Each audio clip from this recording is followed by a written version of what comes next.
All right, so I'm going to show you a little example on how to make a living hinge, kind of like this blue one, or these yellow examples down here at the bottom. So in Tinkercad, so this is a little demo shape that I made. Let me ungroup everything so you can see what I got.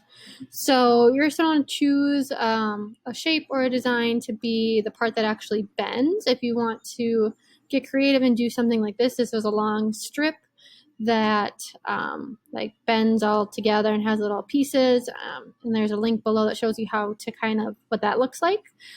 These were actually earrings that bend, but you're going to want to pick something kind of creative. If you want to like take a logo or something and add some bendiness to it, that's a pretty creative idea. But so I just did this simple shape just for this example, and you're basically just going to cut in other little holes or little strips. I just use the box and sized them down, and you're going to have to play a little bit with how thick they are. So you're going to have to play around a little bit with the thickness of them, and how far apart the spacing is. Depending on your spacing, I'll make it more or less bendy. So if I make myself bigger,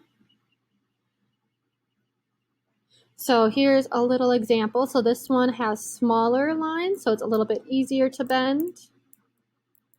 This other one was a little bit thicker lines, and it doesn't bend as much. So depending on what you're trying to do, and here's kind of the comparison of what you're trying to do, and there I just scaled it up just to see the difference of how your design works. So when you are working on these little designs, you do want to make sure you're not just like cutting it off completely. So if I group it all together, none of those holes cut all the way across, because if this top one went all the way across, it's just going to be two pieces.